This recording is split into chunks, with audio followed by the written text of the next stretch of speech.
আল্লাহ রাব্বুল আলামিন বলছেন আদম আলাইহিস সালাতু ওয়াস সালাম কে দিয়া দুনিয়ার জমিনে মানুষগুলোর সৃষ্টির সূচনা আমি আল্লাহ তাআলা করে দিলাম।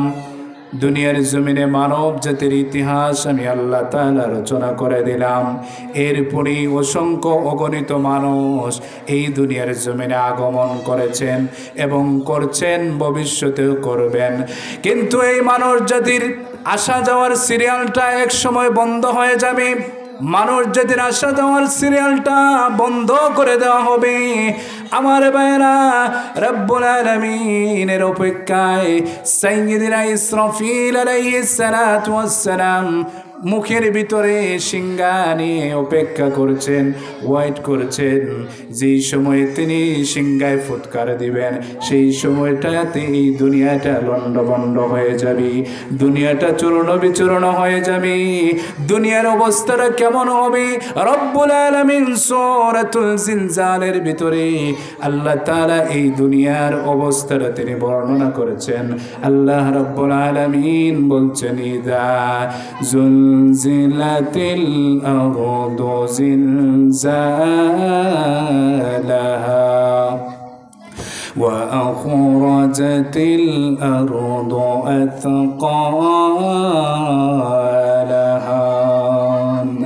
আল্লাহ রাব্বুল আলামিন বলছেন হযরত সাইয়্যিদুনা ইসরাফিল আলাইহিস সালাতু ওয়াস সালাম যখন তিনি সিংহায় ফুৎকার দিবেন তখন এই দুনিয়াটা লণ্ডভণ্ড হয়ে যাবে, দুনিয়াটা চূর্ণ বিচূর্ণ হয়ে যাবে।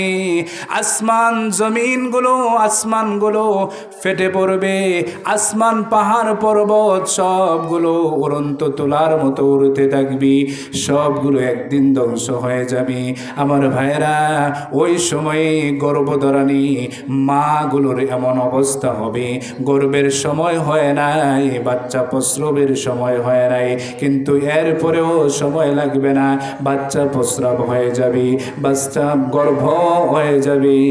দুনিয়ার জমিনে বাচ্চাগুলো ভূমিষ্ঠ করবে। এমন এক কঠিন পরিস্থিতি সেই দিন হবে যেই দিন কিয়ামত সংঘটিত হবে।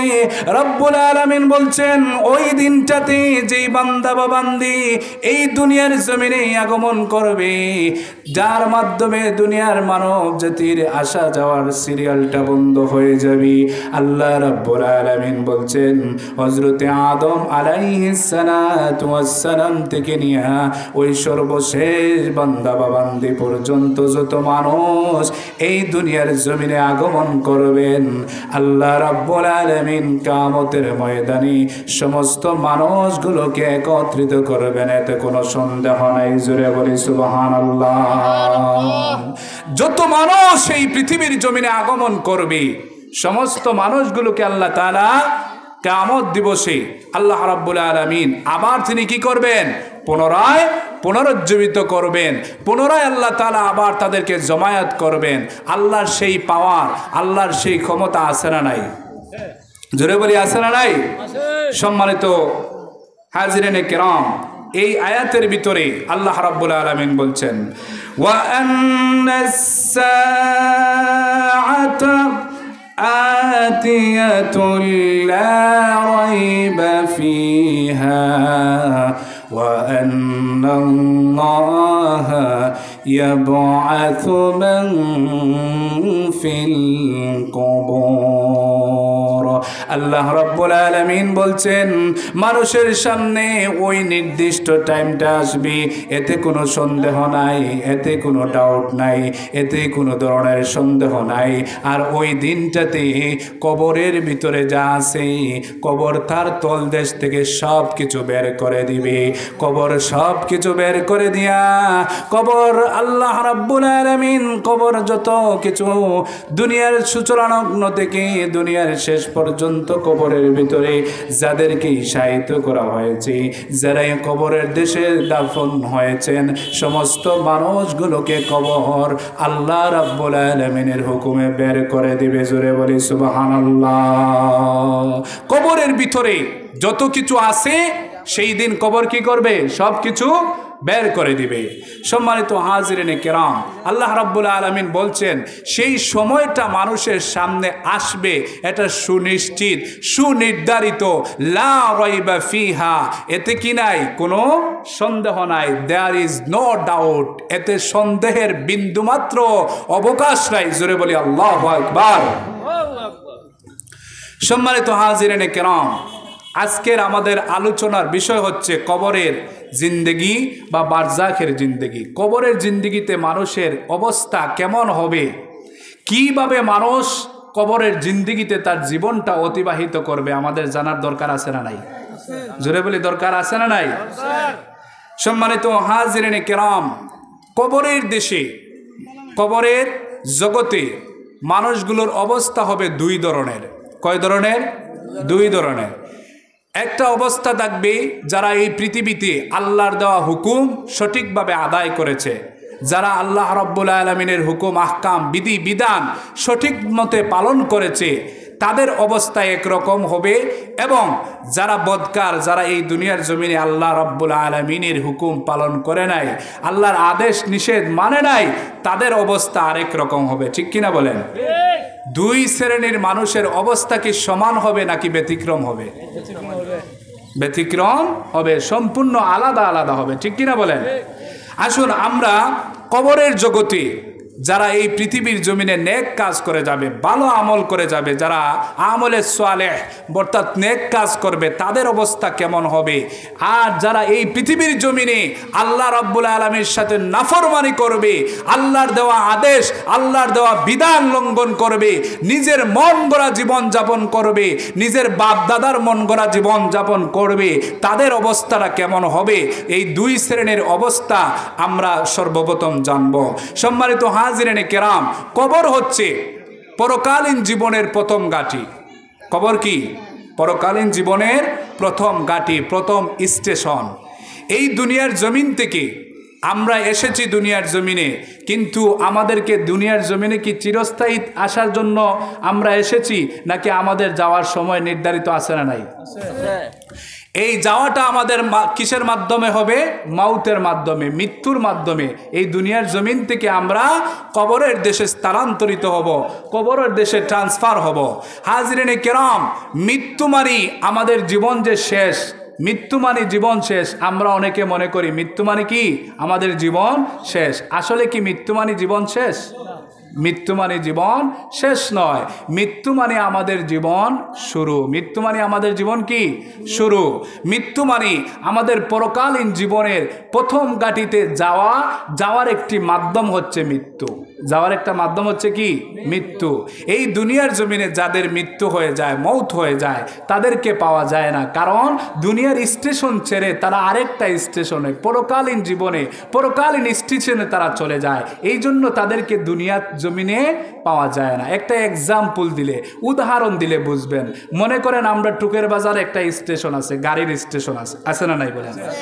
এই গাড়ির স্টেশনে আমরা সিলেটের জন্য যদি যাতায়াত শুরু করে দেই, আমরা যদি সিলেটে গিয়ে পৌঁছে যাই, তাহলে বলেন তো এইখানের ভিতরে লাইট দিয়া, আগুন দিয়া, মোমবাতি দিয়া যদি আমাদেরকে টুকের বাজার তার সারা কোম্পানিগঞ্জ খোঁজা হয়, আমাদেরকে আর পাওয়া যাবে?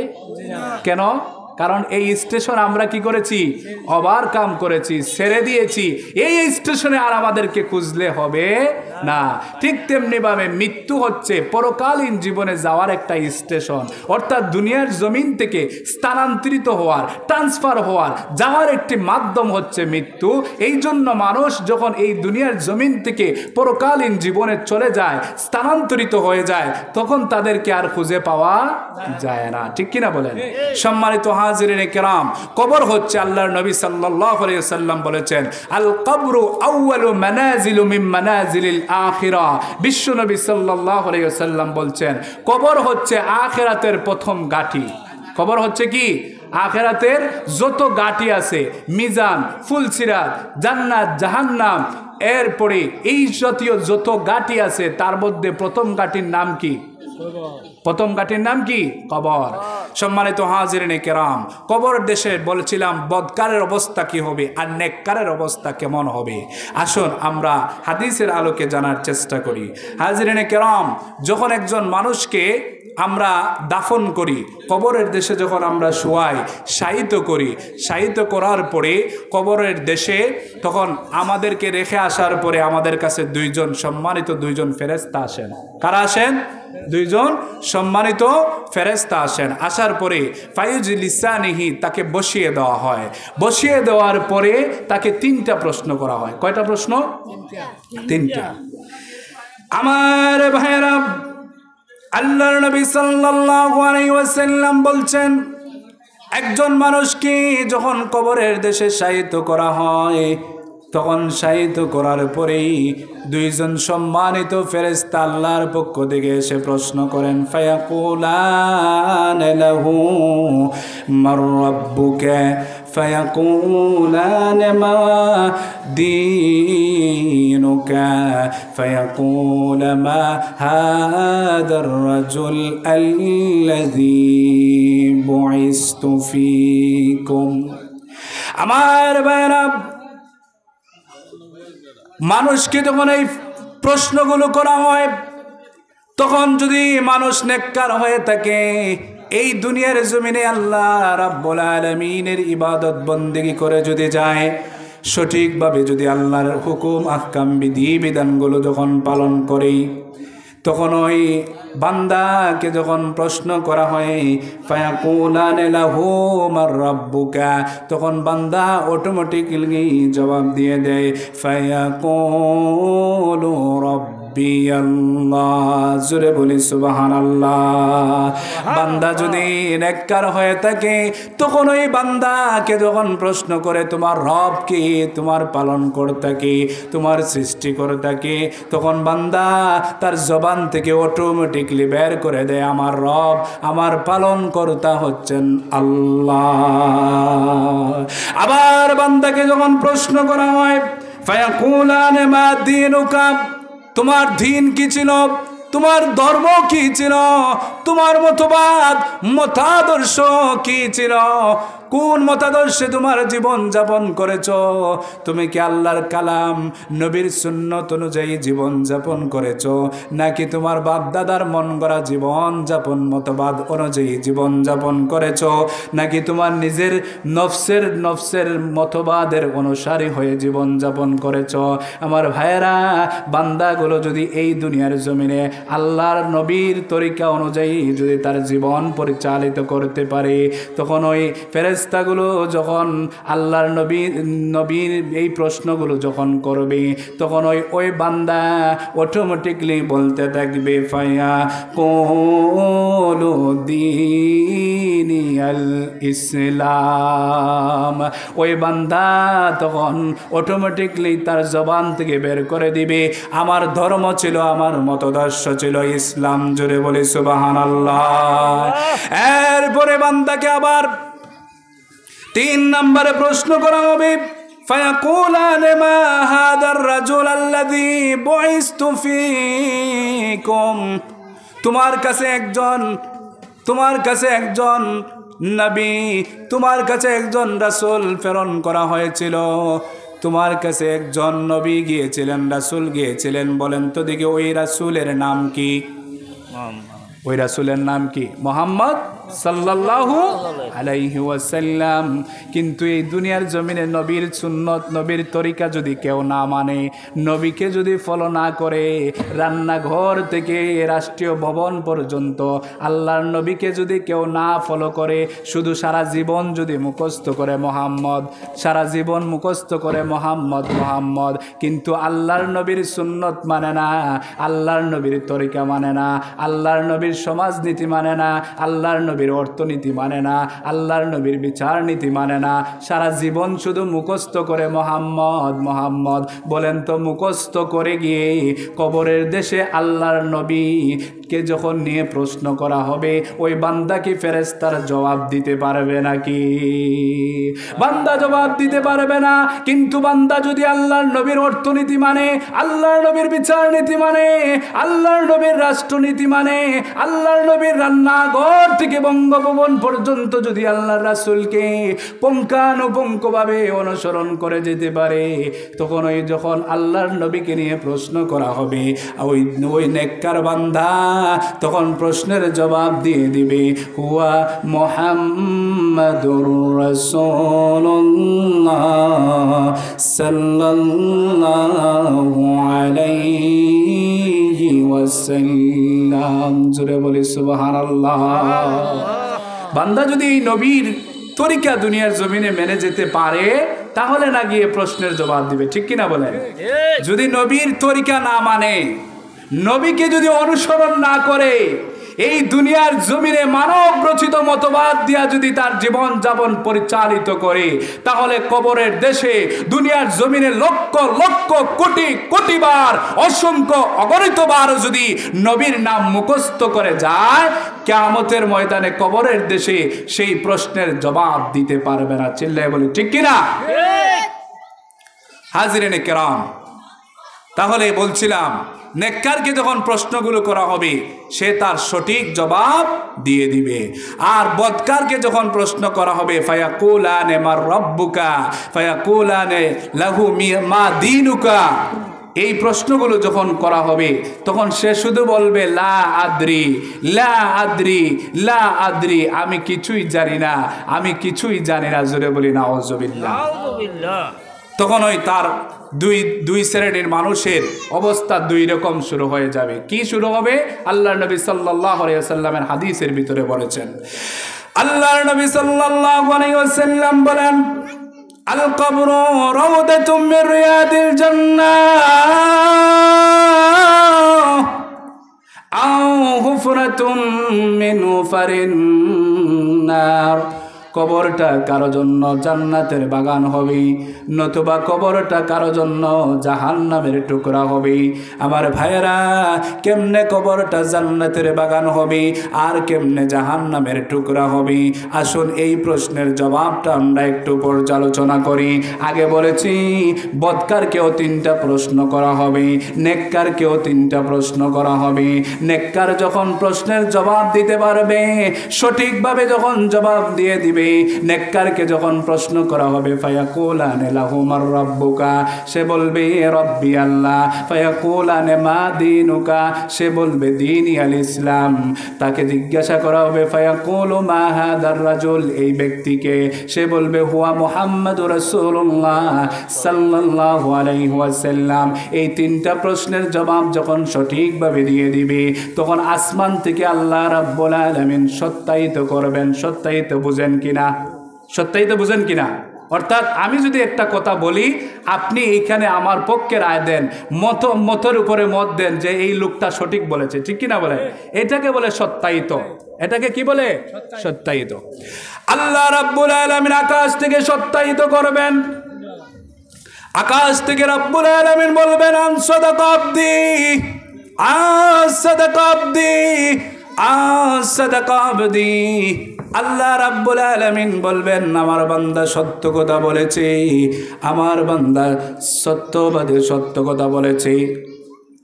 আল্লাহ রাব্বুল আলামিন যখন বান্দা সঠিকভাবে প্রশ্নের জবাবগুলো দিয়ে দিবে, তখন রাব্বুল আলামিন বলবেন, আন সাদাকা আবদি, আমার বান্দা সত্য কথা বলেছে, অতএব তাকে ফাফরিশু মিনাল জান্নাহ, তাকে জান্নাতের বিছানা বিছিয়ে দাও।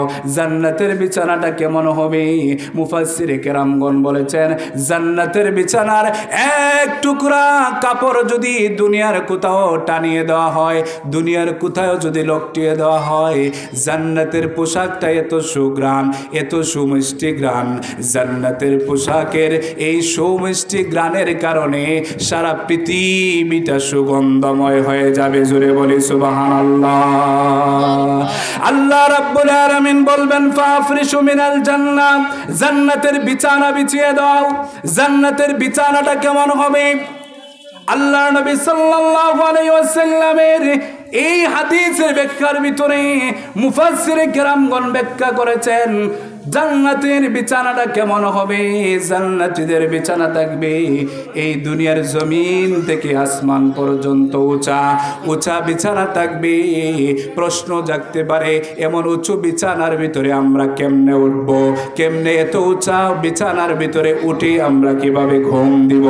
আল্লাহ রাব্বুল আলামিন এই প্রশ্নের জবাবে কোরআনুল কারীমের ভিতরে আল্লাহ রাব্বুল আলামিন বলেন, আফালা ইয়ানজুরুনা ইলাল ইবলি কাইফা খুলিকাত। আল্লাহ রাব্বুল আলামিন বলেন, মানুষগুলোকে উটের দিকে তাকায় না, উট নিয়ে কি গবেষণা করে না, উট নিয়ে কি রিয়ালাইজ করে না, বুঝতে চেষ্টা করতে পারে না। আমার ভাইয়েরা, আল্লাহ রাব্বুল আলামিন উটের কথা কেন বললেন? কারণ উটটা অনেক উঁচু একটা প্রাণী। গুড়ার মধ্যে যেভাবে সহজে উঠা যায়, উটের মধ্যে কিন্তু এইভাবে সহজে উঠা যায় না। আল্লাহ রাব্বুল আলামিন এই জন্য উটের উদাহরণ দিলেন। তাহলে উটের উপরে উঠতে গেলে কিভাবে উঠতে হয়? উটকে যখন আপনি হাত দিয়ে ইশারা করবেন, তখন উট তার মানুষের হাতের ইশারা বুঝতে পারে, মাটির সাথে মিশে যায়। ঠিক তেমনিভাবে জমিন থেকে আসমান পর্যন্ত জান্নাতীদের বিছানা থাকবে সঠিক সত্য, কিন্তু আপনি যখন হাত দিয়ে ইশারা করবেন, তখন ওই আল্লাহ রাব্বুল আলামিন ওই উঁচু বিছানাটাকে তিনি মাটির সাথে মিশিয়ে দিবেন। জোরে বলি সুবহানাল্লাহ। এরপরে রাব্বুল আলামিন বলবেন, ফায়াফতাহু লাহু বাবা ইলাল জান্নাহ।